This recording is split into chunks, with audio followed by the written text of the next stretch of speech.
ये बात बहुत ही कही सुनी है, तो हो सकता है 100% सच ना हो, फिर भी मैं आपको बताता हूँ। बहुत समय पहले जब अभी सड़कें कच्ची हुआ करती थी और रोमन लोग अपना रथ लेके चलते थे, तो उनके पहिए से सड़क पे निशान बन जाते थे, एक नाली सी बन जाती थी। अब जब बग्घियों का प्रचलन हुआ तो बग्घी बनाने वालों ने उनकी चौड़ाई इसी तरह रखी कि जो बग्घी के पहिए हैं, जो रथ की बनी हुई नालियां हैं, उन्हीं के अंदर चले, ताकि बग्घी फंस के इधर उधर गिर ना जाए। तो पहियों के बीच फासला था लगभग 4 फुट 8.5 इंच का। अब जब रेल का आविष्कार हुआ और रेल के कोच का निर्माण करना था, तो इन्हीं बग्घी वालों को ठेका दिया गया। तो उन्होंने जो रेल के डब्बे हैं उनमें भी जो पहियों का फासला है रखा 4 फुट 8.5 इंच, और इसी अनुसार रेल की पटरी बनी।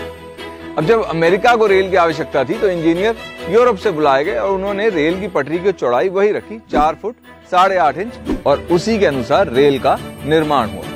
इस कहानी को थोड़ी देर यहीं पे रोकते हैं और एक दूसरी कहानी शुरू करते हैं। नासा की स्पेस शटल जो इंटरनेशनल स्पेस स्टेशन तक जाती है, उसके सीधे और उल्टे हाथ पे एक एक फ्यूल सिलेंडर रहता है। अब ये फ्यूल सिलेंडर बनते हैं यूटा में, और स्पेस शटल का लॉन्च होता था फ्लोरिडा से। ये फ्यूल सिलेंडर इतने भारी होते हैं कि ना तो इन्हें हवाई जहाज से ट्रांसपोर्ट करा जा सकता है, ना ही किसी ट्रक से।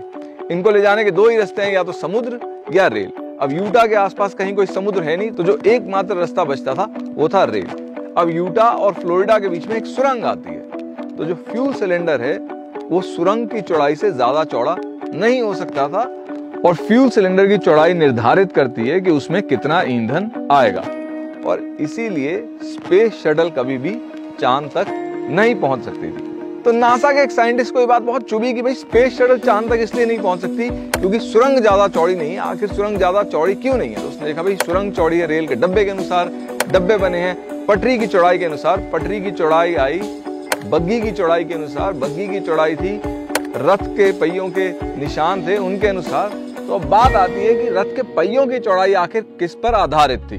तो रथ में लगते थे 2 घोड़े, और अगर 2 घोड़ों को आप साथ में खड़ा कर दे तो जो उनके पीछे की चौड़ाई है वो निकलती है 4 फुट 8.5 इंच। इसी तरह जीवन में भी हम बहुत से फैसले उन फैसलों पर आधारित लेते हैं जो पहले से लिए जा चुके हैं। मसलन हम कौन से गांव में या शहर में रह रहे हैं, ये इस पे निर्भर करता है कि हमारा परिवार कहाँ रहता आया है।